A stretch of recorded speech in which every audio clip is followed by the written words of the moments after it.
Estimados alumnos, un gusto saludarles nuevamente. Esta es la sesión número 4 de nuestro seminario de investigación para ustedes, estimados residentes. El tema que vamos a tratar en esta ocasión es estudios experimentales.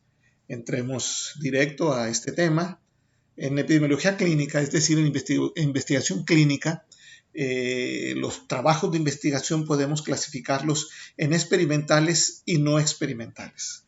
Los estudios no experimentales son observacionales y pueden clasificarse, como vimos la semana pasada, en estudios descriptivos o estudios analíticos, también conocidos como explicativos. Los estudios experimentales son estudios de intervención. Hay una intervención o una maniobra experimental planeada y dirigida por el investigador en los sujetos de estudio o en uno de los grupos de los sujetos de estudio. Y los estudios experimentales pueden clasificarse en ensayos clínicos controlados, estudios cuasi experimentales, estudios preexperimentales, aunque algunos los consideran de la misma manera, estudios cuasi experimentales, y finalmente el ensayo de campo, que es el ensayo clínico, pero en poblaciones abiertas. Vamos a ver en esta ocasión los estudios experimentales, centrándonos en los ensayos clínicos, controlados y en los estudios cuasi experimentales y algo de los preexperimentales. Como veíamos la semana pasada, de acuerdo a la solidez científica de la evidencia proporcionada por los diversos diseños de estudios, podemos ordenarlos de menor a mayor solidez. Los estudios de menor solidez, pues el reporte de un caso, la serie de casos, y así vamos subiendo en la solidez de la evidencia en los estudios transversales, los estudios de casos y controles. Aquí quedarían los estudios anidados que comentábamos ya, los estudios de casos y controles anidados en una cohorte, los estudios de cohortes y finalmente los estudios experimentales. Los estudios experimentales, pues son los diseños que nos proporcionan una mayor solidez científica, una evidencia de relación causal más sólida. Los podemos clasificar, como ya comentábamos, en ensayos clínicos controlados o ensayos clínicos aleatorizados, estudios cuasi experimentales y algunos agregan los estudios preexperimentales que pueden quedar dentro de los cuasi experimentales. Empecemos a examinar los ensayos clínicos controlados. El objetivo principal, como seguramente ustedes lo conocen, de un ensayo clínico controlado es evaluar la eficacia y generalmente también la seguridad de un tratamiento, de una intervención, de una maniobra experimental a través de su aplicación en seres humanos. Evaluar la eficacia y la seguridad. Para algunos, el término eficacia, algunos epidemiólogos clínicos reservan la palabra eficacia para referirse al experimento verdadero, que es el ensayo clínico controlado. Es el experimento verdadero en seres humanos, este tipo de diseño, los ensayos clínicos controlados. Y el tratamiento puede ser una droga, un medicamento, puede ser una intervención de tipo dietético, una serie de ejercicios físicos, puede ser una intervención de tipo educativo, etc. Se evalúa la eficacia y la seguridad de este tipo de intervenciones a través de un ensayo clínico controlado, también conocido como ensayo clínico aleatorizado. Se hace a través de un estudio experimental y conocido de esta manera. Todos lo sabemos, en la práctica médica, la norma aceptada, el estándar aceptado para seleccionar los tratamientos con la mayor eficacia y los tratamientos con la mayor seguridad son los ensayos clínicos controlados.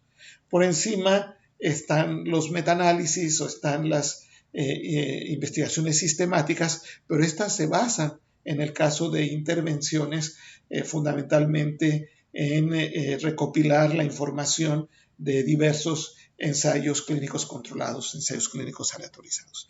La norma aceptada para seleccionar los tratamientos con la mayor eficacia y con la mayor seguridad. Vamos a examinar algunas de las características especiales de los ensayos clínicos controlados. Parece un diseño muy sencillo en su estructura, como lo vamos a ver, pero implica una gran cantidad de procedimientos, técnicas, metodológicas que son indispensables para que el ensayo clínico controlado se realice de la manera apropiada, llegue a buen fin y que le dé más solidez a la evidencia que proporciona los resultados, las conclusiones de este ensayo clínico controlado. Estas características especiales están incluidas en lo que se conoce las buenas prácticas clínicas en investigación, que no es el tema de esta sesión, pero lo que vamos a tocar tiene mucho que ver con buenas prácticas clínicas en investigación. Aquí tenemos en este listado parcial de estas características especiales de los ensayos clínicos controlados. Primero, debe identificarse el patrocinador o el promotor del ensayo clínico, si es que lo hay. O sea, si un laboratorio farmacéutico, alguna empresa está patrocinando ese ensayo clínico, debe ser identificado claramente en el protocolo del ensayo clínico controlado, pues antes, no solamente de su realización, sino antes de someterlo a los comités de ética de investigación. Debe identificarse también de manera clara los centros participantes. No solamente la unidad médica o el centro hospitalario o el centro de salud que está participando, sino los participantes mismos de dicho centro, el departamento al que pertenecen, etc. El protocolo del ensayo clínico controlado debe indicar claramente a qué fase de las fases conocidas de los ensayos clínicos corresponde este estudio. Fase 1, son fases clínicas, fase 1, fase 2, fase 3, tiene que identificarse claramente. También debe identificarse el tipo de ensayo, es decir, el diseño. Obviamente estamos hablando del ensayo clínico controlado, es un diseño aleatorizado, pero es un diseño en paralelo, es un ensayo clínico controlado cruzado, es un diseño factorial, se trata de un diseño cegado, doble ciego, etc. Debe identificarse claramente, debe describirse claramente el diseño del estudio. También debe hacerse una descripción detallada, bien identificada la maniobra experimental, es decir, la intervención y el tratamiento que se va a proporcionar a los pacientes en el grupo experimental, y si el grupo control también está recibiendo otro tratamiento, placebo u otro tratamiento, pues deben identificarse ambos claramente. En el caso de medicamentos, pues no solamente el medicamento en sí, sus características farmacológicas, sino también la vía de administración, su modo de preparación, dilución, ya les mencionaba la vía de administración, dosis, intervalos de dosis, duración del tratamiento, etc. También en el protocolo de un ensayo clínico controlado debe definirse de manera clara el criterio de eficacia. Es el criterio de respuesta. Se le conoce también como criterio de éxito terapéutico. Tiene que quedar bien definido porque es indispensable para el análisis estadístico, además para poder clasificar a los pacientes en los cuales el tratamiento fue exitoso o no, fue eficaz o no, en el que hubo respuesta o no hubo respuesta. Entonces, el criterio de eficacia debe quedar claramente definido en cualquier protocolo de ensayo clínico controlado. Puede presentarse de la manera contraria, no solamente el criterio de éxito terapéutico o el criterio de fracaso terapéutico, que es lo contrario del criterio de éxito. También deben describirse los eventos adversos que puede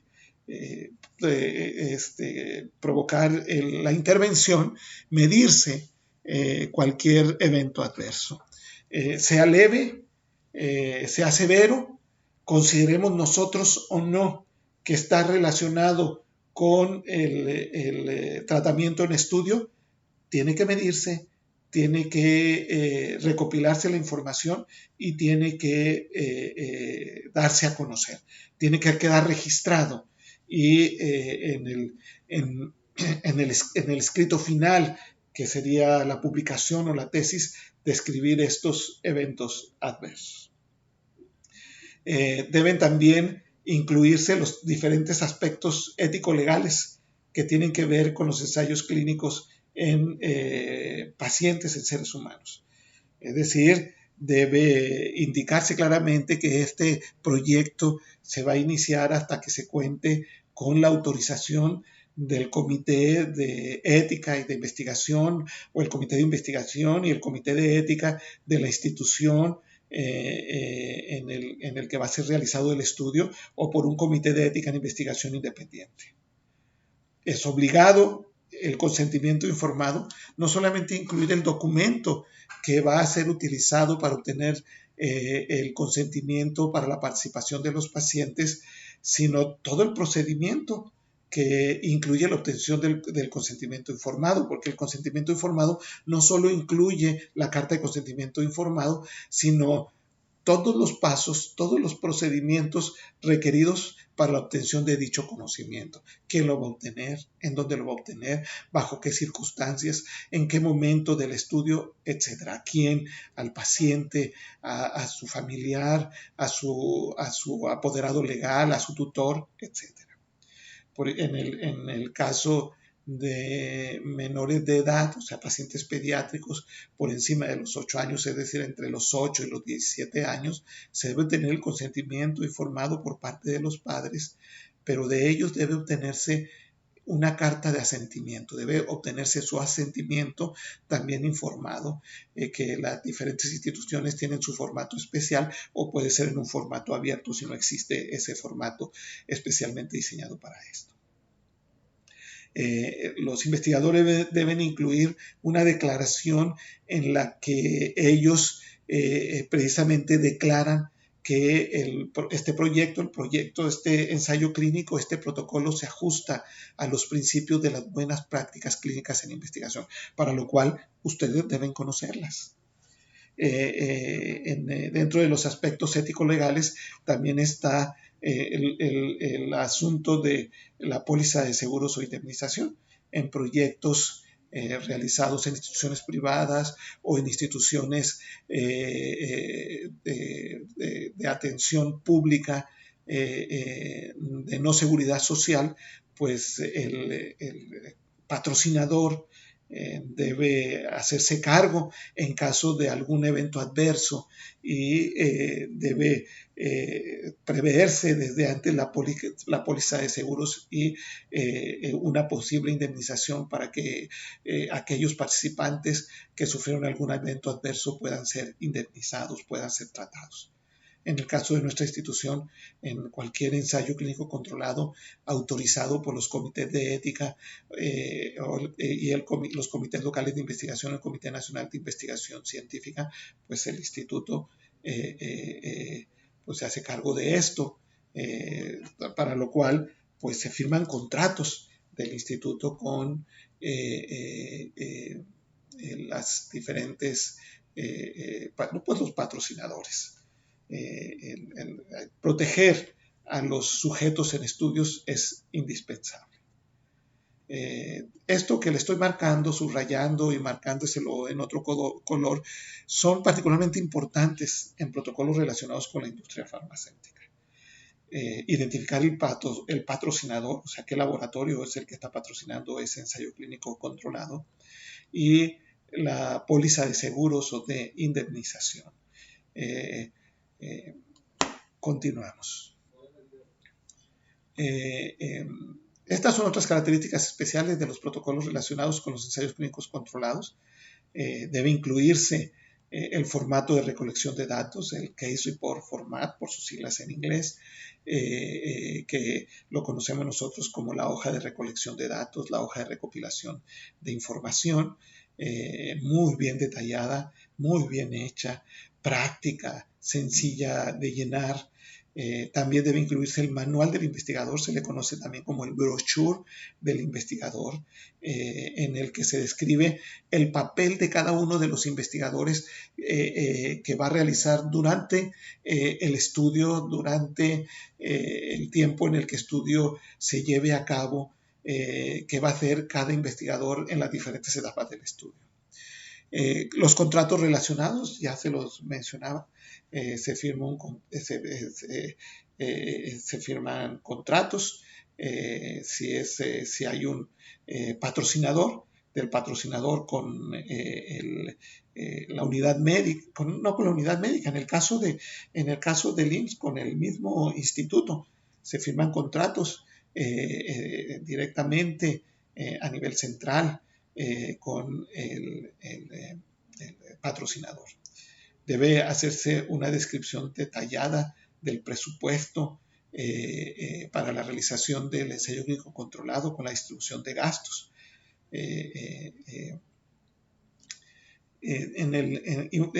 Otra información y procedimientos complementarios incluyen la identificación y la calificación del equipo investigador. En nuestros protocolos locales le llamamos experiencia del grupo de investigación. Es decir, tiene que identificarse cada uno de los investigadores que estarán participando en el estudio, locales y de otras unidades médicas o internacionales, y describir su expertise en el área, que permita calificar a ese grupo, a ese equipo de investigador como un equipo precisamente calificado para llevar a cabo el estudio. En el área de la patología que se está estudiando, en el área de investigación, en metodología de la investigación, en estadística, etc.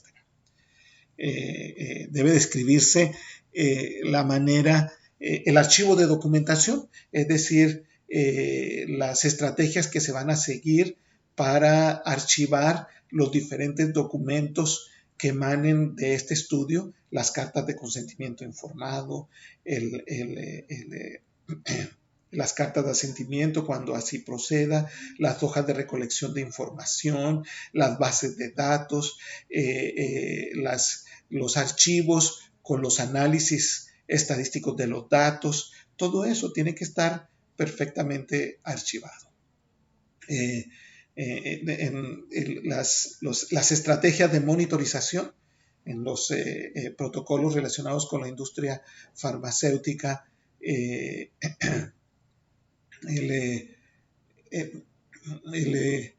los laboratorios participantes designan monitores que hacen visitas, están haciendo visitas regulares a los centros participando para precisamente monitorear la realización, la ejecución del proyecto de investigación en cada uno de sus pasos, recopilando información y apoyando a los investigadores para la realización del estudio.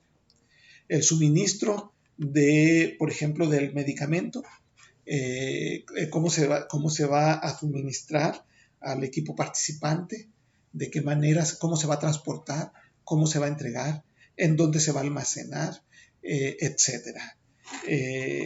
También debe describirse de manera detallada, ya lo mencionábamos, cómo se va a llevar a cabo la notificación de los eventos adversos.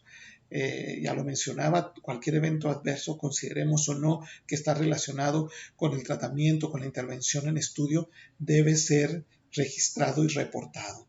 En el caso de ensayos multinacionales, por ejemplo, o ensayos locales aún, se presenta algún evento adverso, tiene que hacerse la indagatoria necesaria para poder dilucidar si ese evento adverso está o no está relacionado con el tratamiento en estudio, ¿verdad? Con la intervención en estudio.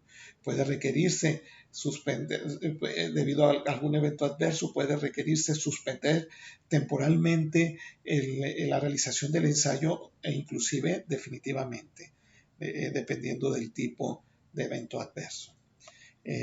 También debe describirse la información que se va a proporcionar a los participantes en el estudio, los resultados que emanen de su participación en el estudio pueden ponerse a disposición de ellos, se les debe informar y si ellos lo solicitan, se les puede o de antemano dejar estipulado en el proyecto que se les va a proporcionar tal o cual información de su participación en el estudio de manera individual.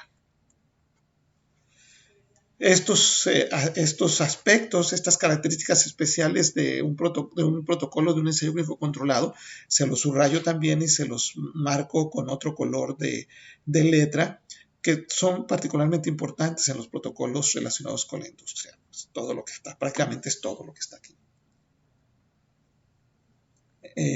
Las características principales de un ensayo clínico controlado desde el punto de vista del tipo de estudio, de lo que es el diseño de estudio, es que son estudios experimentales porque hay manipulación de alguna de las variables en estudio, en este caso la intervención, ¿verdad?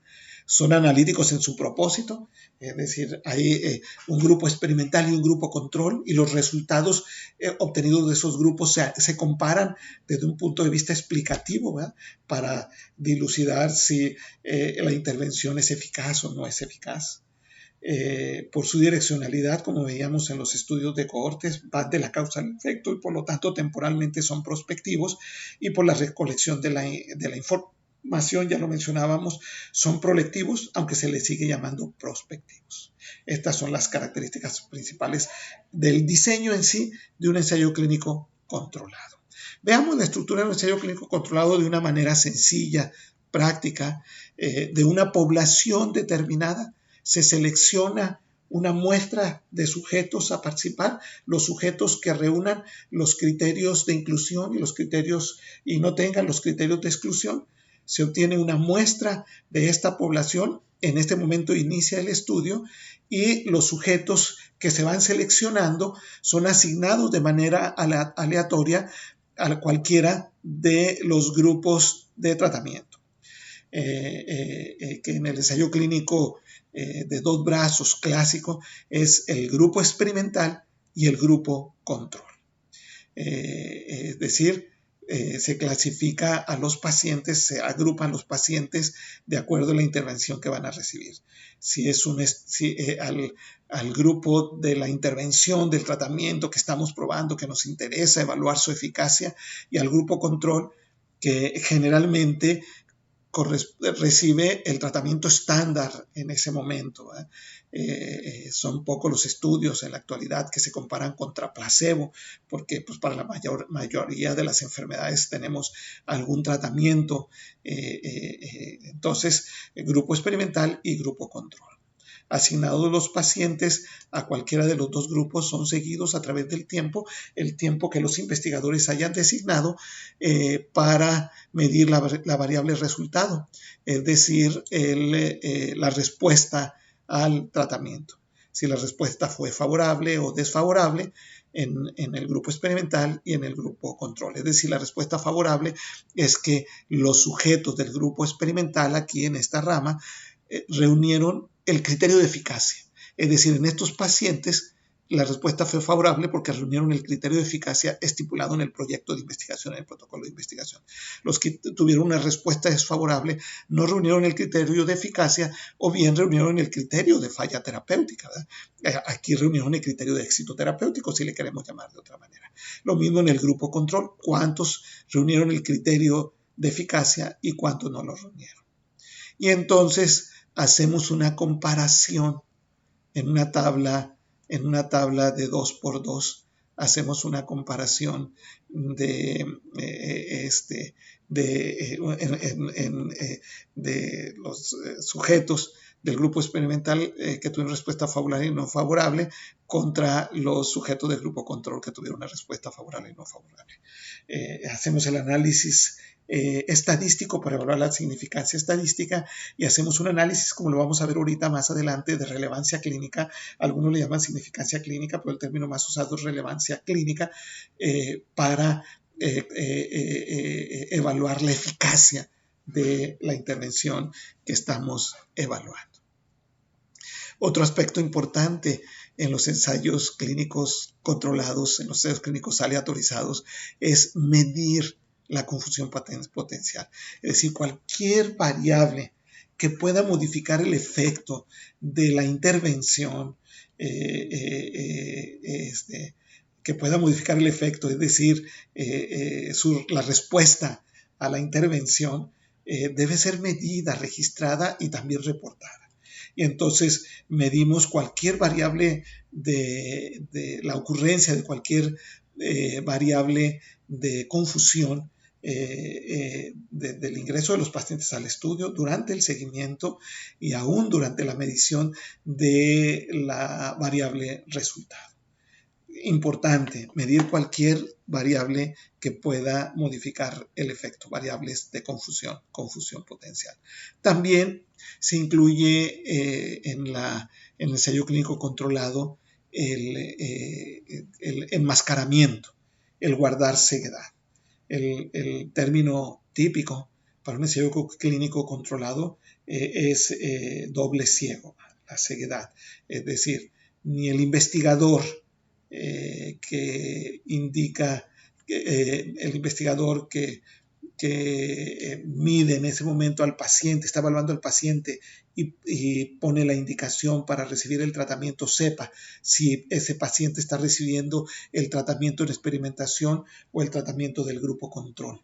Y también el paciente no lo sabe, no se va a enterar, no va a saber, está participando en el estudio, pero no va a saber si está recibiendo el tratamiento en evaluación, la intervención en evaluación o el tratamiento del grupo control. Es decir, ni el paciente ni el investigador conocen, saben si el paciente pertenece al grupo experimental o pertenece al grupo control. En la tabla de números aleatorios, desde el diseño de la tabla de números aleatorios, ahí se pone el tratamiento A o tratamiento B o como ustedes le quieran llamar, pero nadie sabe qué medicamento es, si se quiere realizar un estudio cegado, enmascarado, ciego o doble ciego. Puede hacerse todavía otras intervenciones de ceguedad, de enmascaramiento, por ejemplo, al final en la evaluación de los resultados, que el investigador que va a evaluar si el paciente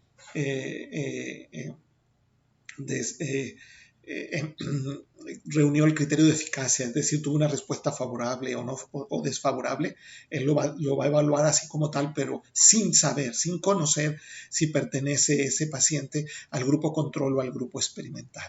Y todavía más en el análisis, que el investigador que lleva a cabo el análisis estadístico reciba la información, pero sin que sepa, sin que se identifique en la base de datos qué pacientes pertenecen al grupo experimental y qué pacientes pertenecen al grupo control. Puede guardarse ceguedad o enmascaramiento en diferentes etapas de la realización del ensayo clínico controlado. Algunas ventajas, una lista de las ventajas más importantes del ensayo clínico controlado, constituyen, ya lo decíamos, la mejor evidencia de causalidad. Es decir, de una relación causa-efecto de la intervención con respecto a la respuesta favorable o desfavorable de los sujetos en estudio. Y esta ventaja se debe a que los sujetos participando en el estudio son asignados de manera aleatoria a los grupos de tratamiento. Eso permite controlar la confusión, las variables de confusión al ingreso, de manera que el azar se va a encargar de distribuir de manera uniforme las diferentes variables de confusión potencial entre el grupo experimental y el grupo control. En ocasiones no es posible, a pesar de la aleatorización, puede cargarse cierta variable de confusión, es decir, que puede modificar el efecto de la intervención hacia el grupo experimental, hacia el grupo control, y ahorita vamos a comentar algo de eso. Otra estrategia que constituye una ventaja en los ensayos clínicos controlados y que contribuye a la fuerza de la evidencia de causalidad que proporcionan este tipo de estudios, ya lo mencionábamos, es el cegamiento, el enmascaramiento, que nos permite también, en este caso, controlar la confusión en el seguimiento. Es decir, que los investigadores que realizan el seguimiento estén cegados para la intervención, para sin que no conozcan si los sujetos pertenecen al grupo control, al grupo experimental, y en el análisis, como ya lo mencionábamos. Ventaja de los ensayos clínicos controlados. Algunas de sus desventajas se consideran diseños de aplicación limitada porque se pueden realizar solamente en preguntas de investigación maduras, es decir, ya pasaron por toda la etapa preclínica y superaron todas las etapas preclínicas de tal manera que de cientos o miles de moléculas probadas, pues quedó esta. Son de aplicación limitadas. Son de costo elevado en su ejecución, porque implican no solamente la intervención en sí mismo, que puede ser de alto costo, un medicamento de alto costo, sino también el seguimiento, la recogida de la información, el trabajo de campo, el análisis, todo son en general de costo elevado. Son de ejecución prolongada, por lo mismo, son estudios longitudinales de seguimiento, que puede dificultarse su ejecución, lo que entre más largos son, se eleva el riesgo de pérdidas en el seguimiento de pacientes que ya no regresaron para continuar en el estudio, que decidieron salirse del estudio o que por otra situación ajena a la intervención o las intervenciones en estudio salieron del estudio. O bien, por ejemplo, como los estudios de cohortes en ensayos clínicos controlados con largo tiempo de seguimiento, pueden cambiar durante ese tiempo los métodos diagnósticos o los criterios de diagnóstico, de tal manera que el criterio o el método de diagnóstico con el que se inició el ensayo ya no es aplicable, por ejemplo, a mitad del estudio. Y eso le pega al proyecto de investigación. Tener en cuenta otra desventaja, que es la exposición a riesgos de los participantes. Cualquier ensayo clínico aleatorizado, cualquier ensayo clínico, cualquier estudio de intervención implica un riesgo para los pacientes, por más simple que sea. Entonces, es otra desventaja de los ensayos clínicos aleatorizados.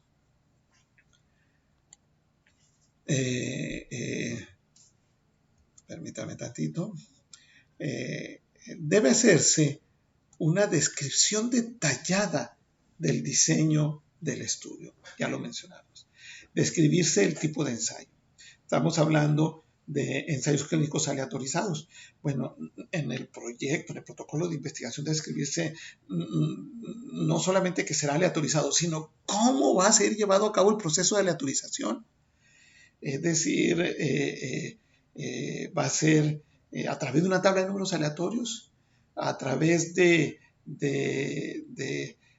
un proceso de pseudo aleatorización con muestreo, por ejemplo, sistemático, con arranque aleatorio. Tiene que describirse claramente el proceso de aleatorización. El tipo de control, si va a ser controlado con placebo o va a ser controlado contra otro tratamiento estándar, ya lo mencionábamos. En general, son raros ya los ensayos clínicos controlados con placebo. Si se trata de un diseño en grupos paralelos, que es lo usual, al mismo tiempo que se está evaluando el grupo experimental, se está evaluando el grupo control. Si se trata de un diseño cruzado, es decir, el grupo experimental está recibiendo el tratamiento en estudio y el grupo control el tratamiento estándar. Llega un momento en el seguimiento en que se cruzan, los pacientes del grupo experimental pasan a ser el grupo control para recibir el tratamiento estándar, y los del grupo control que estaban recibiendo el tratamiento estándar pasan a ser ahora el grupo experimental para recibir el tratamiento en estudio. Se les conoce como diseños cruzados. En ocasiones requieren de un periodo de lavado para que pase el efecto de uno u otro tratamiento.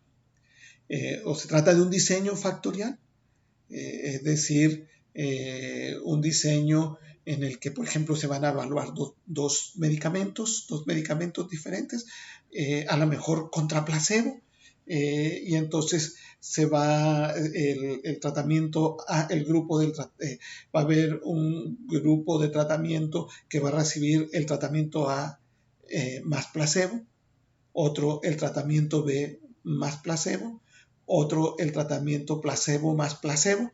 Ahorita les menciono a continuación un ejemplo de esto. La ceguedad, ¿cuáles van a ser las estrategias de enmascaramiento que van a ser llevadas a cabo? Va a ser ciego, doble ciego, ciego para el análisis, ciego para la evaluación del resultado, etcétera. Ya lo comentamos antes. Este es un ejemplo de diseño factorial que en lo particular me gustó mucho, publicado en Lancet ya hace un tiempecito, pero creo que es un claro ejemplo de un diseño de tipo factorial. Fue un ensayo clínico controlado con diseño factorial en el que se evaluó el tratamiento con antibióticos en la ruptura prematura de membranas en pretérmino, en embarazos pretérmino, en partos pretérmino, ruptura prematura de membranas en partos pretérminos. Y se evaluaron el tratamiento antibiótico para prevenir precisamente el parto pretérmino. Se ensayaron las siguientes intervenciones, las siguientes terapéuticas. Eritromicina, aumentina, que es amoxicilina, clavulanato, contra placebo de ambos. Es decir, el diseño factorial, se instrumentó un diseño factorial en el que las pacientes fueron asignadas al azar a cada uno de los siguientes 4 grupos de tratamiento. Eritromicina más placebo de aumentina, aumentina más placebo de eritromicina, aumentina más eritromicina y placebo de ambos, es decir, placebo de aumentina y placebo de eritromicina. Este es un diseño factorial. Es un diseño muy bonito, es un diseño muy fuerte cuando el problema en estudio y la intervención se prestan a hacer esto. Es un estudio muy sólido desde el punto de vista metodológico de la evidencia científica que aporta. En cuanto a la selección de la muestra, ya lo comentábamos, deben describirse de manera detallada los criterios de selección. Es decir, bien claros los criterios de inclusión, los criterios de exclusión y los criterios de eliminación. Debe también describirse claramente el criterio diagnóstico de la patología en estudio. Es decir, la variable resultado, el criterio de eficacia tiene que estar claramente definido. La técnica de muestreo ya lo hemos mencionado, si va a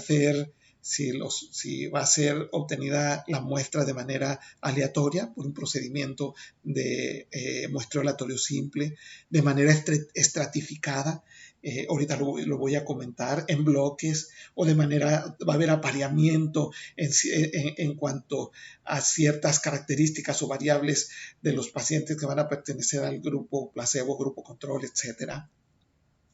Debe hacerse un cálculo del tamaño mínimo de la muestra para demostrar si existen o no existen diferencias. Es obligatorio en el ensayo clínico controlado hacer el tamaño mínimo de la muestra, porque si no se alcanza el tamaño de muestra requerido y no hay,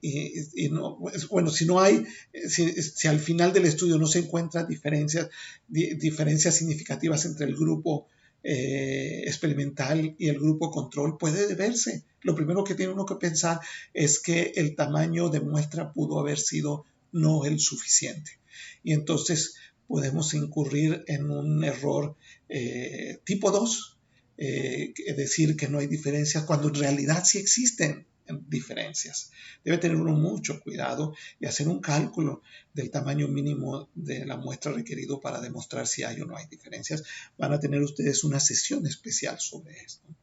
Deben definirse de manera clara las variables en estudios, identificarse la variable dependiente y la variable independiente, así como las diversas variables de confusión.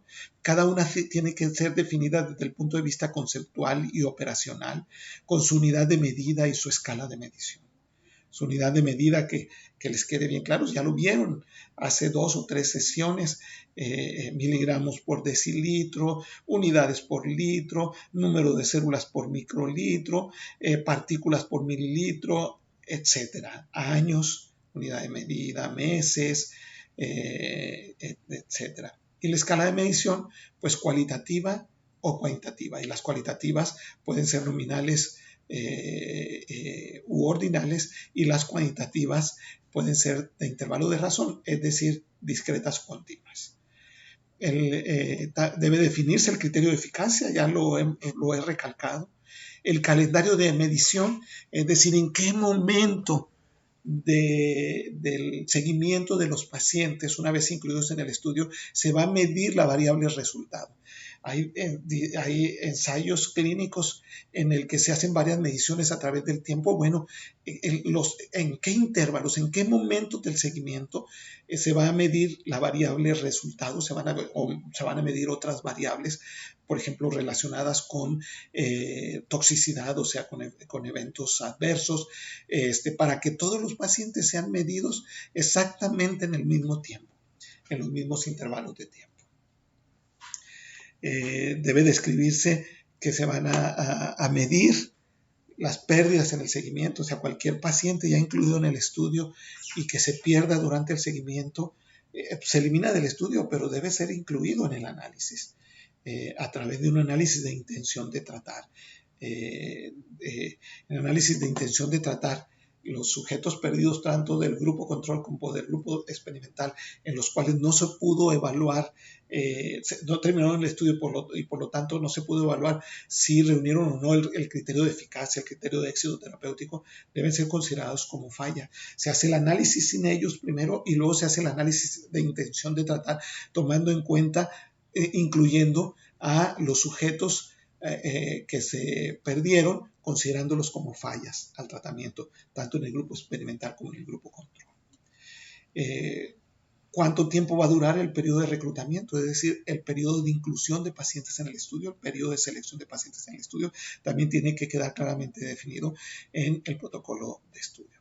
Aquí tenemos algunos ejemplos, algunos de métodos de aleatorización recomendables. Pues el número 1, una tabla de números aleatorios que existen en los libros de estadística, pero también hay disponibles softwares y programas en la red para construir tablas de números aleatorios, el método del sobrecerrado abiertos por terceros, el método de las dos ánforas, método de los dos vasos o de las dos tazas, se ponen dos ánforas, son dos tazas, se hacen papelitos, por ejemplo, es un método antiguo, pero se hacen papelitos con el número de pacientes, por ejemplo, del 1 al 40, si van a ser 40 pacientes, 20 en un grupo y 20 en otro, por ejemplo, del 1 al 40 en una de las tazas o de las ánforas, y en el otro se pone, pues si son dos grupos, el grupo experimental y el grupo control, y se le pone grupo experimental o grupo control, o si va a ser cegado grupo A, grupo B, sin saber cuál es uno y qué tratamiento va a recibir uno u otro, y entonces se ponen 20 papelitos del grupo A, 20 papelitos del grupo B en la otra ánfora o taza, y luego ya se va sacando. Se saca el 18 y este va al grupo B, se saca el 3 y este va al grupo A, y así sucesivamente. El método de las dos ánforas, la asignación de sujetos desde una computadora central, por ejemplo, en estudios multicéntricos, multinacionales, se ha construido en una computadora donde está el investigador responsable a nivel global. Entonces ahí se asignan los tratamientos a recibir desde esa computadora local. No recomendables: arrojar la moneda, la asignación, es decir, un volado, la asignación alternada, es decir, uno grupo A, otro grupo B, una bolita de color, tampoco, por fecha de nacimiento, por número de expediente, pares, impares, por número de documentos, etc. Estos son considerados métodos de pseudo aleatorización no recomendables. Una cosa bien importante que ya les mencionaba es que debemos tener en cuenta que la asignación aleatoria por sí sola puede ser insuficiente, o sea, no suficiente para lograr la distribución uniforme entre el grupo control y el grupo experimental de la confusión potencial, de las variables de confusión potencial. Pero además, la asignación aleatoria debe ser impredecible, o sea, es decir, generada de veras aleatoriamente, y la secuencia en la tabla de números aleatorios es inviolable. Si se llega a violar, pues se pierde esa característica de la aleatorización. Si llega a ocurrir, es mejor decirlo, describirlo. Tiene uno que tener mucho cuidado, debe ser inviolable la secuencia aleatoria de la asignación de los sujetos a los grupos de tratamiento. En cuanto a la técnica de muestreo, ya se los había mencionado antes, la estratificación. Se le conoce como estratificación pronóstica preasignación. Esta permite equilibrar los grupos cuando un factor pronóstico, es decir, una variable de confusión una variable que puede modificar el efecto de la intervención, es decir, por ejemplo, es un factor pronóstico, puede influir de manera importante sobre la variable resultado de investigación. El ejemplo, por ejemplo, en pacientes con cáncer, se van a incluir pacientes de diferentes estadios tempranos y estadios tardíos. La aleatorización pretende que queden incluidos de manera uniforme en el grupo experimental y grupo control, tanto de estadios tempranos como estadios tardíos. Pero en ocasiones la aleatorización no es suficiente para lograr eso. Y entonces puede ser que una mayor proporción de pacientes en estadios avanzados queden en el grupo control y de esa manera se favorece una respuesta más favorable en el grupo experimental. O viceversa, que los pacientes con estadios más avanzados sean asignados en mayor proporción en el grupo experimental que en el grupo control, entonces se desfavorece la respuesta de la intervención.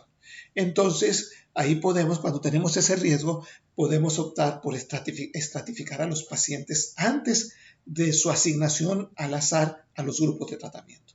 Es decir, se hace una tabla de números aleatorios para los pacientes en estadios tempranos y se hace una tabla de números aleatorios para los pacientes en estadios más avanzados.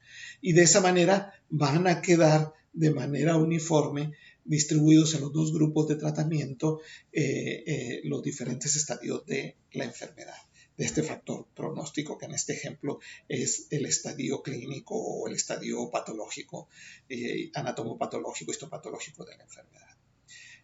Se le conoce como estratificación pronóstica preasignación. Y finalmente, el enmascaramiento en estos aspectos de metodología, ya lo habíamos mencionado, la expresión doble ciego, se refiere a un enmascaramiento por medio del cual ni el médico que indica el tratamiento ni el paciente que lo recibe conocen qué intervención se está aplicando. Ya lo hemos mencionado, inclusive puede guardarse ceguedad en otros momentos del estudio. Tenemos aquí algunos aspectos un poquito más puntuales del enmascaramiento. El objetivo, ya lo hemos mencionado, ocultar la intervención al médico tratante, al paciente, al evaluador. Esto permite preservar la influencia que sobre ellos podría ejercer el conocimiento del cuidado médico que está aplicando en cada caso. Es decir, uno como investigador puede decir, yo voy a ser imparcial. No voy a favorecer ni al tratamiento que quiero evaluar, ni al tratamiento estándar. Pero eso es algo demasiado subjetivo y el investigador tiende a favorecer si sabe que es del grupo experimental. Entonces es mejor que no conozca, que no sepa, que el médico tratante, el evaluador, no conozcan qué está recibiendo el paciente, si pertenece al grupo experimental o al grupo control. Ya lo mencionamos, lo recalco, se puede aplicar a la intervención, a la evaluación, a la marcha de la investigación, a la ejecución del análisis, etc. Ya lo mencionamos. El análisis de los resultados de un ensayo clínico aleatorizado. Significancia estadística. Eso es lo usual en los ensayos clínicos aleatorizados. Se evalúa la significancia estadística con pruebas estadísticas. Por ejemplo, en ensayos clínicos de 2 brazos, el grupo experimental y el grupo control, al final vamos a tener una tabla de 2x2 construida con en la celdilla A los pacientes del grupo experimental que tuvieron una respuesta favorable, en la celdilla B los que tuvieron una respuesta desfavorable, en la celdilla C los sujetos del grupo control que tuvieron una respuesta favorable y en la D los que tuvieron una respuesta desfavorable. Y con eso se hace el análisis estadístico. Entonces, en las pruebas de significancia estadística se evalúan diferencias para obtener un valor de probabilidad menor de 0.05.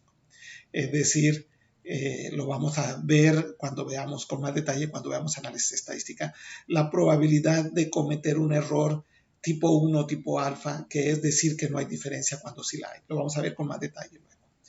Es para evaluar si hay diferencias entre se van a usar pruebas estadísticas para evaluar si hay diferencias entre 2 grupos independientes en ensayos clínicos controlados de 2 brazos o entre más de 2 grupos independientes cuando son ensayos de más de 2 brazos. Pruebas estadísticas de tipo descriptivo para comparar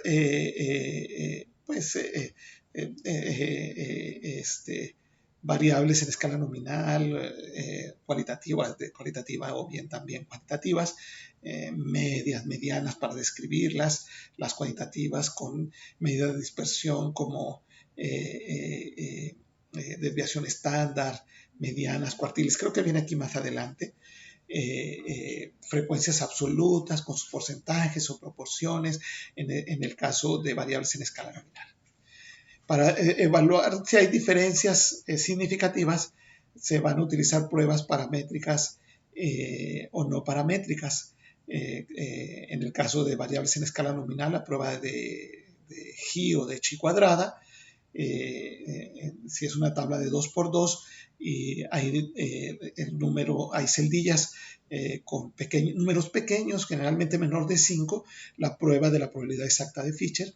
Para variables cuantitativas, la prueba T-de-Students para grupos independientes, se le conoce como no pareada o para muestras independientes, sería la prueba paramétrica, o la prueba Udemann-Weinert sería la alternativa no paramétrica para la prueba T-de-Student, buscando diferencias entre 2 muestras, 2 grupos independientes en el caso de variables cuantitativas. Vamos a ver con más detalle en nuestra sesión de análisis estadístico.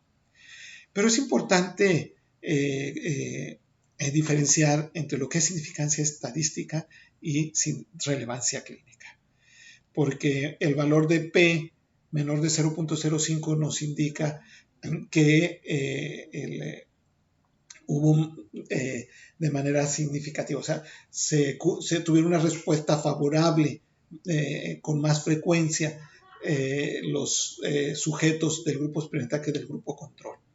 Pero hasta ahí, que es más eficaz que el grupo control, pero no sabemos más. ¿En cuántos pacientes realmente va a ser eficaz? ¿En cuántos pacientes va a haber una respuesta favorable? ¿Cuántos pacientes necesitamos tratar para tener una respuesta favorable? No lo podemos sacar con este tipo de pruebas de significancia estadística, que nos evalúan la significancia estadística. Entonces hablemos un poquito de relevancia clínica. Estas son pruebas inferenciales importantes, muy utilizadas en medicina basada en evidencia. Incluyen estas, son requeridas para llegar a esto último, al número necesario de pacientes a tratar. Es la tasa de episodios en el grupo control o en el grupo experimental o incidencia en el grupo experimental, la tasa de episodios en el grupo control o incidencia en el grupo control, el riesgo relativo, la reducción relativa del riesgo, la reducción absoluta del riesgo, el número necesario a tratar y el intervalo de confianza al 95%. Veamos con un poquito más detalle cada uno de estos. Aquí están descritos. La tasa de eventos en el grupo experimental es la incidencia en el grupo experimental en porcentaje, expresado en porcentaje. La tasa de eventos en el grupo control es la incidencia en el grupo control en porcentaje. El riesgo relativo nos muestra el riesgo del evento, o sea, de la variable del resultado desfavorable, el riesgo del evento en los pacientes del grupo experimental con respecto al grupo control. La reducción relativa del riesgo nos indica, nos describe la reducción del riesgo del evento en los pacientes del grupo experimental con respecto a los pacientes del grupo control. La reducción absoluta del riesgo lo que nos indica es cuántos eventos se pueden evitar en 100 personas tratadas con la intervención que recibieron los pacientes del grupo experimental. Y el número necesario de tratar es el número necesario de pacientes que se requiere tratar para reducir un evento, es decir, para reducir una respuesta desfavorable. Y finalmente, el intervalo de confianza, el 95% de todos estos, nos indica la precisión de cada una de estas estimaciones, de cada una de estas mediciones. Estas son las fórmulas. Estas se parecen mucho, todas estas tres, a las pruebas utilizadas en el análisis de los estudios de cohortes. Es la incidencia en el grupo experimental. En la tabla de 2x2 corresponde a la línea superior, al renglón superior, es A sobre A más B por 100. La incidencia en el grupo experimental al renglón inferior, en la tabla de 2x2, C sobre C más D por 100. El riesgo relativo es dividir la incidencia en el grupo experimental sobre la incidencia en el grupo control. Los estudios de cohortes era la incidencia en la cohorte expuesta sobre la incidencia en la cohorte no expuesta, muy parecido. La reducción relativa del riesgo es la incidencia en el grupo control menos la incidencia en el grupo experimental sobre la incidencia en el grupo control multiplicado por 100. Se puede calcular también restándole a 1 el riesgo relativo por 100. 1 menos el riesgo relativo por 100. La reducción absoluta del riesgo corresponde a la incidencia en el grupo control menos la incidencia en el grupo experimental multiplicado por 100.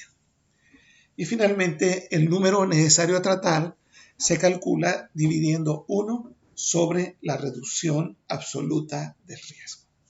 Y finalmente, el intervalo de confianza es el 95%, que pues no lo da el paquete estadístico. Nosotros podemos calcular todo esto manualmente, pero hay paquetes estadísticos o programas que no lo dan, ¿verdad? Aquí tenemos un ejemplo rápido.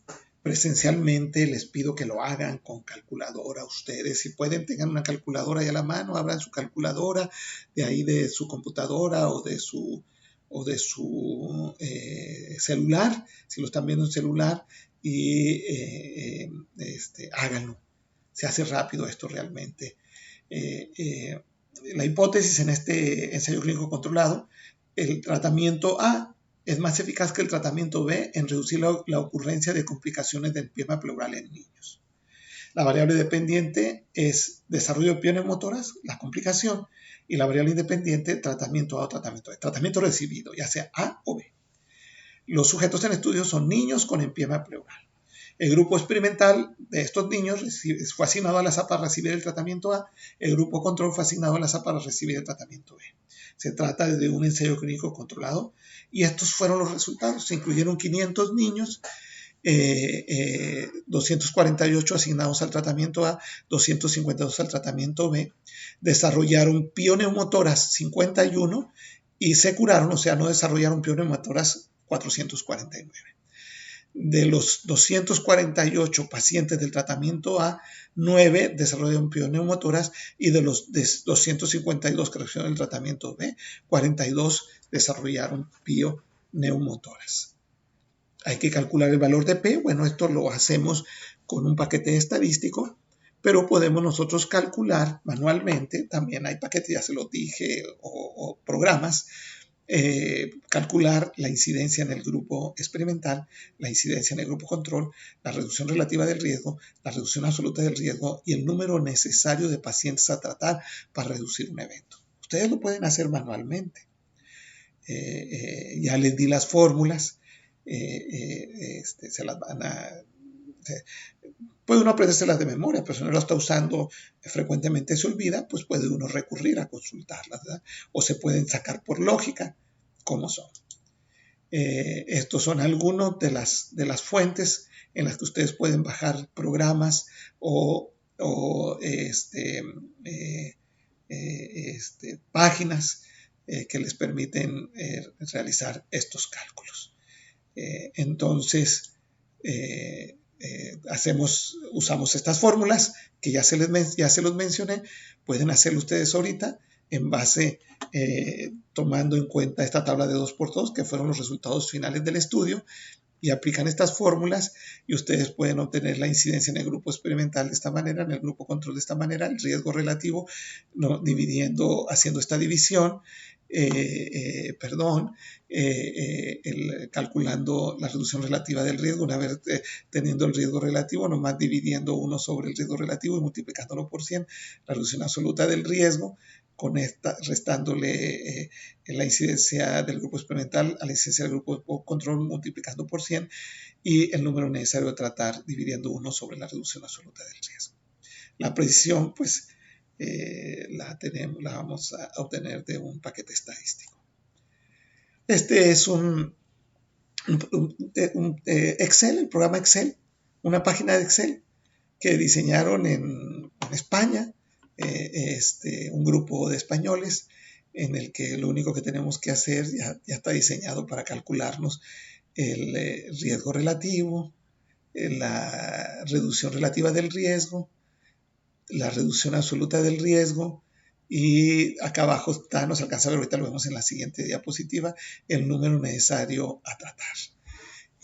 Cargamos aquí el número de pacientes con eventos en el grupo de experimental, el número de pacientes sin evento en el grupo experimental, el número de pacientes con el evento de interés en el grupo control y el número de pacientes que desarrollaron el evento de interés, o sea, no tuvieron una evaluación favorable, o más bien tuvieron una evaluación favorable en el grupo control. Espero que sí se haya entendido. Esto es... tuvo el evento, no reunió el criterio de eficacia, así sucesivamente.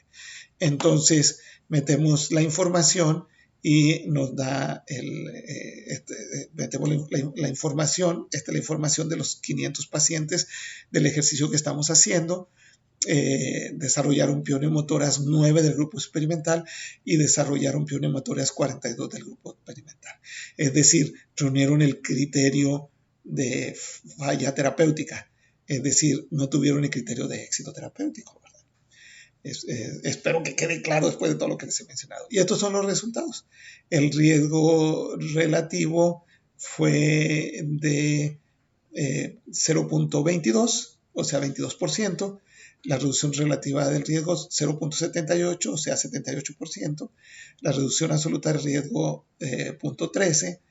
Es decir, que los pacientes del grupo experimental tienen 13% menos posibilidades de desarrollar pioneumotoras. Y el número necesario a tratar es de entre 7 y 8, es decir, que se necesita tratar entre 7 y 8 pacientes con la intervención, con el tratamiento que estamos estudiando, para que uno de esos 7 u 8 no desarrolle pioneumotoras. Espero que quede claro. Algunos de ustedes ya lo conocen. Este es otro programita disponible en la red. Es un calculador de la reducción del riesgo. Aquí es una tabla de 2x2. Construida nada más al revés de cómo se hace habitualmente. El resultado bueno quedó a la izquierda, el resultado malo quedó a la derecha y la nueva terapia sí quedó arriba, o sea, los datos del grupo experimental, los datos del grupo control. Se introducen los datos y aquí tenemos nuestra información y nos da la reducción absoluta del riesgo, 13%. El número necesario a tratar, 7.7, como nos lo dio el programa anterior, y ya les mencioné la interpretación de esto. Entonces tenemos nuestros resultados. Ustedes si lo pudieron hacer, hubiera sido magnífico. Si no lo hicieron, el valor de P pues se saca con un paquete estadístico. Nos dio un valor de P de 3 ceros por debajo de la unidad. Habitualmente se expresa como menor de 0.00001 porque no sabemos en dónde termina. La incidencia en el grupo de expuestos fue del 4%, con este intervalo de confianza del 95%. La incidencia en el grupo experimental de 17.17, es decir, 17%, con esta precisión. Una buena precisión, pues es un tamaño de muestra grande. Reducción relativa del riesgo de 78%, reducción absoluta de riesgo del 13% y el número necesario a tratar de 7.7. Este es un ejercicio. Si ustedes van a hacer un ensayo clínico aleatorizado, planeen de antemano en su análisis estadístico incluir el análisis de relevancia clínica. Entonces continuamos. Estamos con los grupos experimentales de intervención. Hemos visto el ensayo clínico controlado. Vamos ahora a mencionar algunos aspectos de estudios cuasi experimentales y estudios preexperimentales, que algunos a todos les llaman cuasi experimentales. Introduzcámonos algo en esto. En ocasiones, el investigador pues se topa con el dilema, la disyuntiva de si llevar a cabo un estudio con un diseño experimental o con un diseño cuasi experimental. En ocasiones, pues no se tiene el suficiente dinero para realizar un experimento con 2 brazos, con un seguimiento, con un tamaño de muestra grande que permita demostrar diferencias, con un seguimiento a veces largo. No hay dinero, no se cuenta con el número de pacientes suficiente para llevar a cabo un ensayo clínico aleatorizado. Entonces optamos en esos casos y en otros por un diseño cuasi experimental. Veamos algunos aspectos de este tipo de diseños. Las características principales de los diseños experimentales es la maniobra experimental o intervención, ya lo mencionamos, el tener un grupo experimental y un grupo control, por lo menos. Es un ensayo, es un diseño, es el experimento verdadero, el ensayo clínico controlado en seres humanos, el ensayo clínico aleatorizado, y la asignación aleatoria a los grupos. Es el experimento verdadero, el diseño experimental, precisamente por la asignación aleatoria. Este es lo que vimos en un ensayo clínico controlado, la estructura de un ensayo clínico controlado, ya lo conocen ustedes. De la población se obtiene una muestra por nuestros criterios de selección. Estos sujetos son asignados al azar al grupo experimental o al grupo control y se lleva a cabo el resto del estudio que ya mencionamos. Bueno, el primer tipo de diseños cuasi experimentales es este. Son los diseños no aleatorizados. Es decir, ensayos clínicos no aleatorizados, no hay aleatorización. Pensé que venía una transparencia donde se borra la aleatorización, viene luego, ya se los adelanté. Un diseño no aleatorizado es un estudio cuasi experimental, es un diseño cuasi experimental.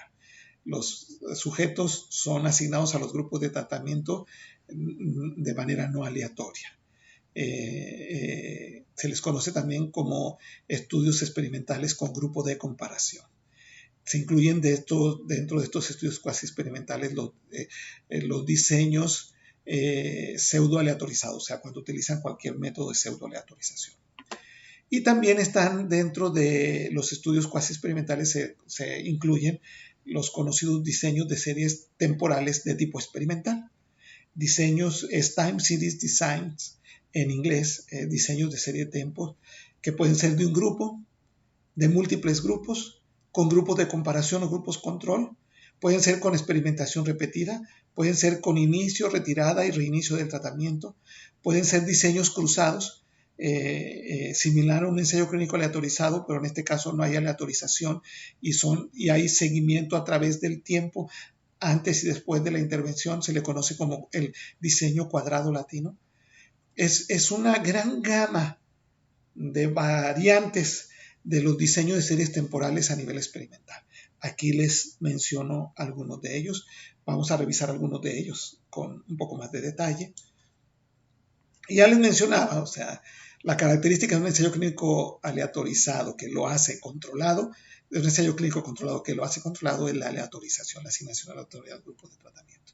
De tal manera que en un ensayo clínico, en un ensayo clínico no aleatorizado, o sea, no controlado, pues la asignación a los grupos de tratamiento se hace por otro método, que puede ser por conveniencia del investigador, por casos consecutivos, por los que ya mencionamos que no es un método de aleatorización.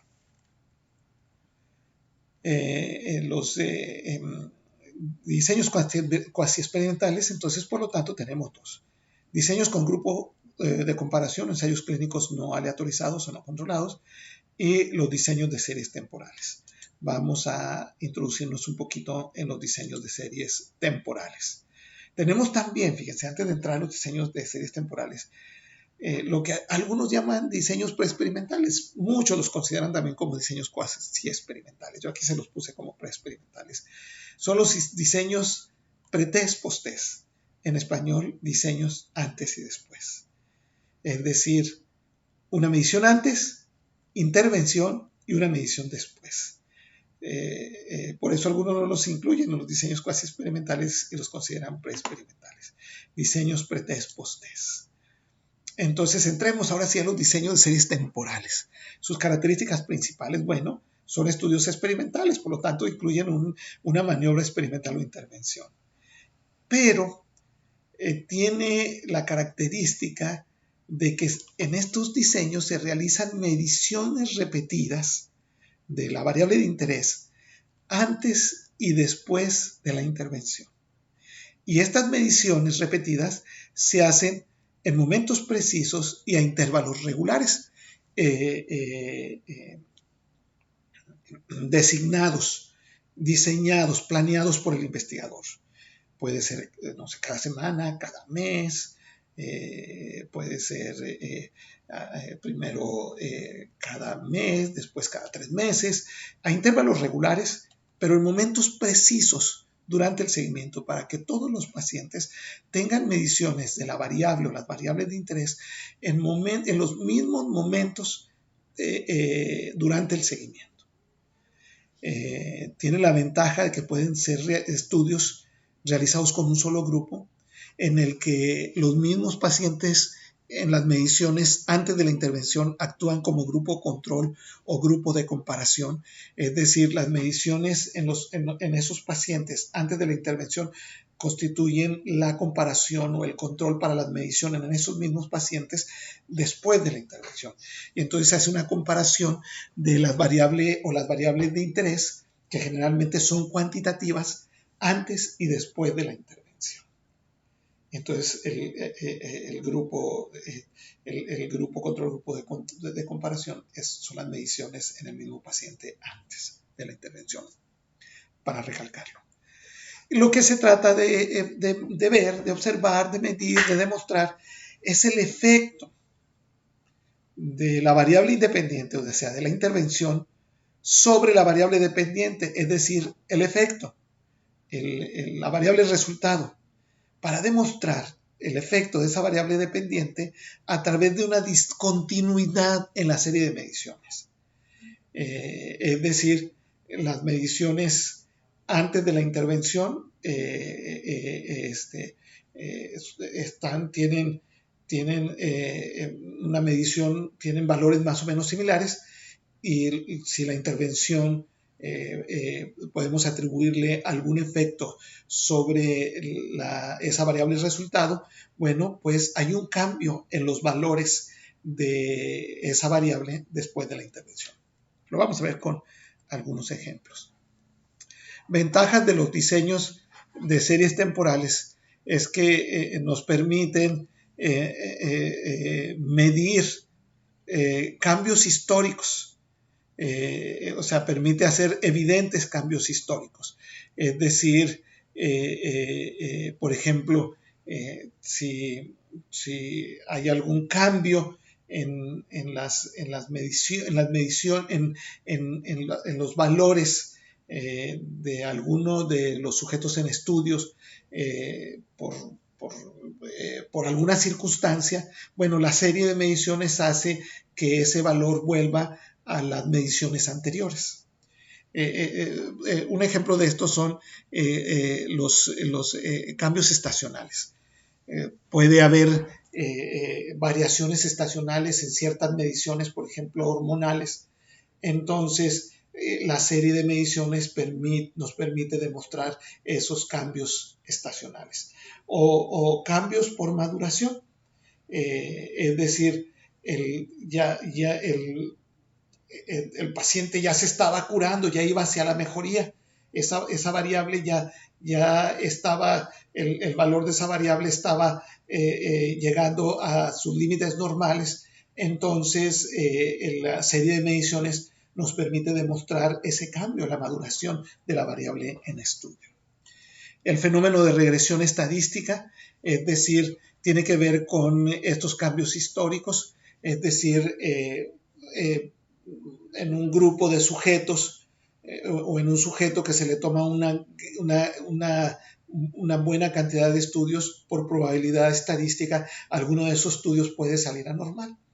Entonces, el tomar un solo estudio puede ser que esa variable pues lo vamos a tomar como un valor elevado, por ejemplo. Pero si tenemos una serie de mediciones, si no hay tal cambio, fue solamente un cambio, un fenómeno estadístico, entonces va a regresar a sus valores habituales. Se llama el fenómeno de regresión a la media, el fenómeno de regresión estadística. Otra ventaja, ya lo mencionamos, es que se puede realizar un estudio con un solo grupo y son particularmente útiles estos diseños para muestras pequeñas. Entre sus limitaciones están que, bueno, en general el investigador selecciona los sujetos en estudio. Las pérdidas de pacientes durante el seguimiento, porque son estudios pues, longitudinales, en ocasiones largos, que pueden elevar el riesgo de pérdidas de pacientes durante el seguimiento. La resistencia de los sujetos a participar, lo cual puede tener implicaciones éticas, es decir, se le van a hacer varias mediciones al paciente antes de la intervención de darle el tratamiento y varias intervenciones después. Entonces el paciente puede decir, no, ¿por qué? ¿Por qué me van a dejar varios meses sin tratamiento? Denme el tratamiento de una vez. ¿Verdad? Esto puede constituir un dilema ético. En ocasiones requieren mucho tiempo de seguimiento y el análisis estadístico disponible para este tipo de estudios es limitado, como lo vamos a ver. Estos son algunos de los diseños de series temporales disponibles. Diseño de series temporales simples, nomás varias mediciones antes, intervención varias mediciones después. Diseño de series temporales con tratamiento intensificado, varias mediciones antes, se les inicia el tratamiento, varias mediciones después, y luego ese tratamiento se intensifica, ya sea incrementando la dosis o agregándole uno u otro medicamento para intensificar el efecto de ese tratamiento, y luego mediciones después de intensificarlo. Diseño de series temporales con retirada del tratamiento, es decir, varias mediciones antes, intervención, varias mediciones después, con el tratamiento, se retira el tratamiento y entonces varias mediciones después. Diseño de series temporales con experimentación repetida, es decir, se les conoce como con retirada y reinicio del tratamiento, así se les llama, diseños de series temporales con experimentación repetida por retirada y reinicio del tratamiento, varias mediciones antes, intervención, varias mediciones después, se retira el tratamiento, varias mediciones sin tratamiento, intervención, varias mediciones con tratamiento, se retira el tratamiento, varias intervenciones sin tratamiento y así sucesivamente. Diseño de series temporales con grupo de comparación, cualquiera de estos diseños, pero con dos grupos no asignados al azar, no asignados los pacientes al azar a cualquiera de los dos grupos. Diseño de series temporales con grupo control, lo mismo que pero los pacientes son asignados a los grupos aleatoriamente. Son una gran gama de diseños de series temporales a nuestra disposición. Para análisis estadístico, ya lo mencionábamos, es algo limitado, pero un análisis básico, que parece algo tan obvio, pero así se le designa, análisis visual gráfico, en el que se construye una gráfica y generalmente, como son la mayoría son de grupos pequeños, se grafica la mediana, puede ser la media con su desviación estándar arriba y abajo, o la mediana con su valor mínimo y máximo, el rango pues, o con sus cuartiles, el cuartil 25 y el cuartil 75, se grafican en las diferentes mediciones a través del tiempo para ver cómo estaban esas mediciones antes de la intervención y si con la intervención hubo una discontinuidad en la serie de mediciones. Es decir, cambió de valor la variable, se redujo, se incrementó la variable, el valor de la variable dependiente. También contamos con el análisis de varianza para mediciones repetidas de Friedman. Este análisis de varianza es una prueba estadística no paramétrica que nos permite comparar más de dos muestras relacionadas. Análisis de varianza para mediciones repetidas de Friedman. Lo vamos a ver con más detalle cuando veamos análisis estadístico inferencial. Grábenselo. Ahí lo vamos a ver nuevamente. Contamos también con varias técnicas de análisis multivariado. El ARIMA, que es el modelo autorregresivo integrado de media móvil, por sus siglas en inglés, y SARIMA, que es el mismo modelo de regresión multivariado, pero controlable para cambios estacionales. Y tenemos otros, pero eso sería lo más importante en cuanto a análisis estadístico de los diseños de series temporales. Este es un bosquejo de un diseño de series temporales simple. 3 mediciones antes de la variable de interés, intervención, nuestra maniobra experimental, y varias mediciones después de la intervención, que puede ser nomás en una sola ocasión o puede ser durante todo este tiempo. Diseño de series temporales simple. Esta es una representación gráfica. Estas son las mediciones antes de la intervención a intervalos regulares. Son 4 mediciones antes de la intervención. Pues vemos que los valores son más o menos homogéneos. Se aplica la intervención y entonces hay una discontinuidad en la serie de mediciones. Es decir, aquí en este caso hubo un aumento en los valores de la variable de interés. De esa manera podemos nosotros concluir que posiblemente es probable que se deba a la intervención, ¿verdad? Que pudiera estar relacionada con la intervención. Claro que para demostrar una relación causal se requiere de un ensayo clínico aleatorizado. Aquí tenemos varios ejemplos. Este es un fenómeno de maduración. Este es el ejemplo que vimos ahorita, un cambio en la discontinuidad de la serie, pues claramente demostrada. Este es un fenómeno de maduración, un cambio histórico, es decir, ya la variable resultado ya estaba incrementando, de tal manera que la variable siguió incrementando, ya estaba madurando, es decir, no se puede atribuir este cambio a la intervención porque ya estaba mejorando la variable de interés con desde antes de la intervención. Un fenómeno de maduración. En este caso, aquí hubo un incremento ligero, entonces se redujo la intervención, hay un incremento después de la intervención, pero después se reduce en el seguimiento posterior, de manera que este incremento ligero después de la intervención no puede ser atribuido a la intervención misma, no puede ser probablemente atribuido a la intervención misma. Si nosotros nos quedáramos solo con un estudio antes y después, ahorita lo vamos a ver, pues pudiéramos decir que a lo mejor este incremento fue debido a la intervención. Esta es una de las bondades de hacer un diseño de series temporales por encima de un estudio antes y después, que tenemos varias mediciones antes y varias mediciones después, y nos permite demostrar fenómenos como estos. Este es lo que les mencionaba, un estudio pretest, posttest o antes y después. Podemos ver, aquí pudiéramos atribuirle este cambio a la intervención, pero pues en realidad ya estaba, o sea, posteriormente iba a reducirse nuevamente como había ocurrido antes. Este es un ejemplo de un estudio que realizamos en 14 niños con epilepsia refractaria al tratamiento. No respondían a ninguna droga antiepiléptica. Lo publicamos en el Neuropediatrics, en la revista Neuropediatrics, como un diseño de series temporales simple. Nuestra variable de interés, nuestra variable dependiente, el número de crisis convulsivas. Hicimos 3 mediciones antes de la intervención, 3 mediciones de la frecuencia de crisis convulsivas. La intervención se aplicó en 3 meses. Los pacientes se hospitalizaron para recibir metilprednisolona intravenosa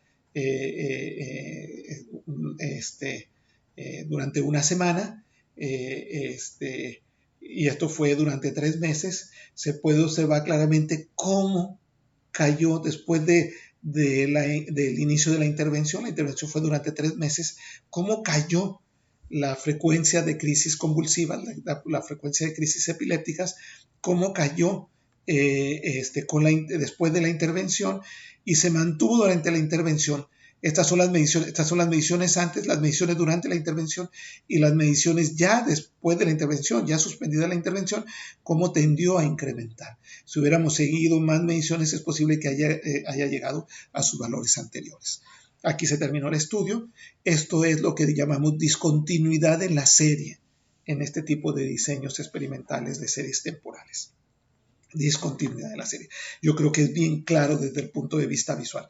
Análisis visual gráfico, aún sin un análisis estadístico con un valor de P.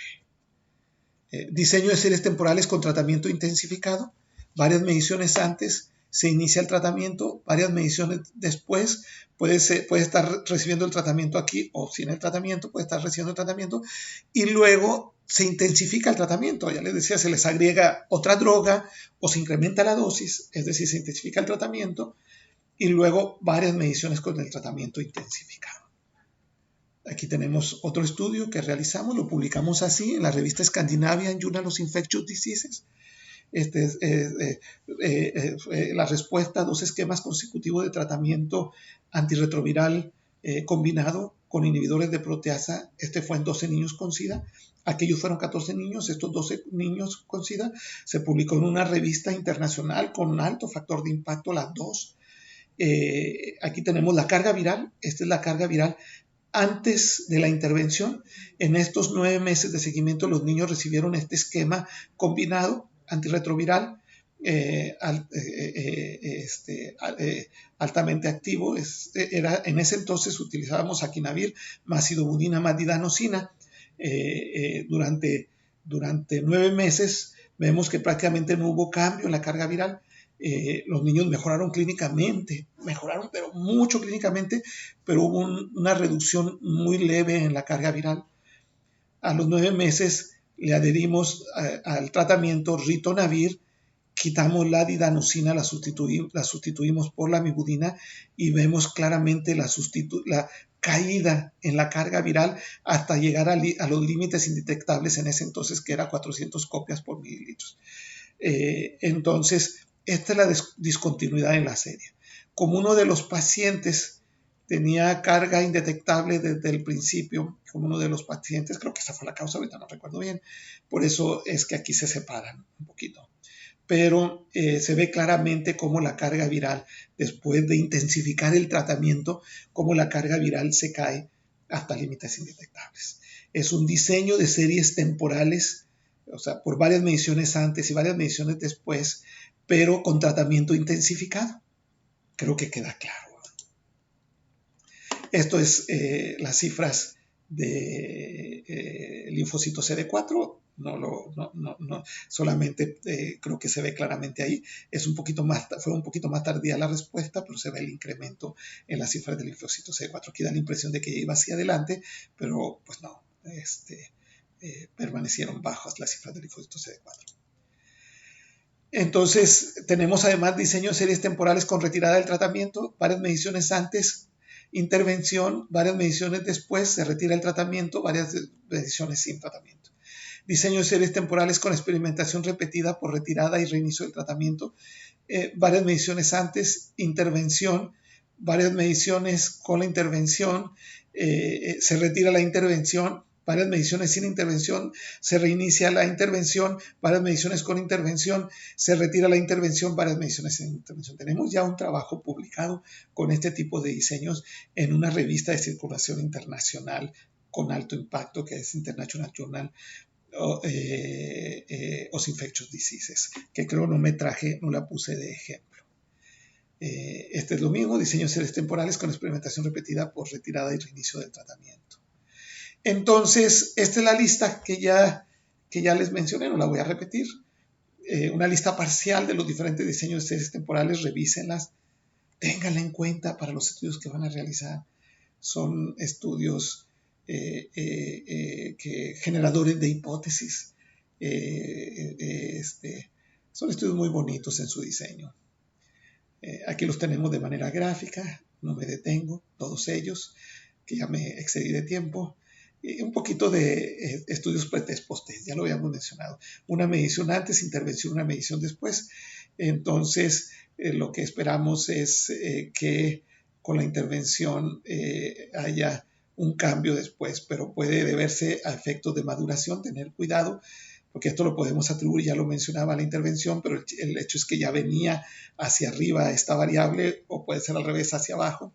Aquí parece que también la intervención tuvo efecto, pero resulta que en las mediciones posteriores se caen los valores a los anteriores, de manera que no se puede atribuir a la intervención. Y en el primer caso, bueno, pues parece que se debe a la intervención. Si realizamos un diseño de series temporales, pues creo que es claro esto que les estoy mencionando. Tenemos también una gran gama de estudios preexperimentales antes y después, o sea, pretest, post-test. Pueden variar por el número o tipo de grupos, de un solo grupo antes y después, con grupo control, es decir, tener un grupo antes y después con la intervención de un grupo antes y después con otro tratamiento, asignados no aleatoriamente, asignados al azar a los dos grupos, con grupo de comparación igual que el de grupo control, pero sin asignación al azar, estudios pretest, post-test con múltiples grupos. Podemos también tener una variedad de estudios preexperimentales de acuerdo al número de mediciones. Pueden ser con una medición antes y después, como el que les mostré antes. Pueden ser solo con medidas después, solo post-test. Suena raro eso, pero sí es posible, ya los he visto, con múltiples mediciones antes, o sea, múltiples mediciones pre-test y solo una medición post-test, por ejemplo, con múltiples mediciones post-test, solo una medición antes y múltiples mediciones post-test. Estudios preexperimentales, ténganlos también en cuenta.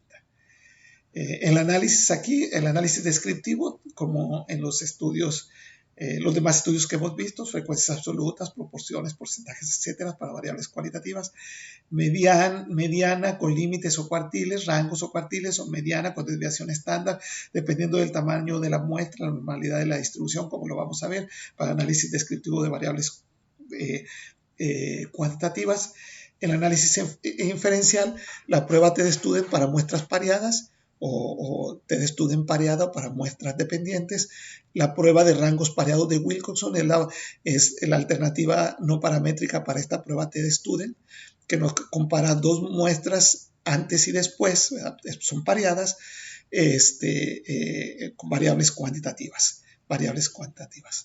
Y el análisis de varianza para mediciones repetidas de Friedman, por ejemplo, para estudios con una medición antes y varias mediciones post-test, por ejemplo. Análisis de varianza para mediciones repetidas de Friedman. Ténganlo en cuenta porque lo vamos a ver cuando veamos estadística inferencial. Bueno, con esto terminamos la presentación. Estuvo un poquito larga, pero espero que les sea de utilidad, no solamente en la elaboración de su proyecto de investigación, en la realización de su proyecto, sino también en su carrera, en su desarrollo profesional posterior.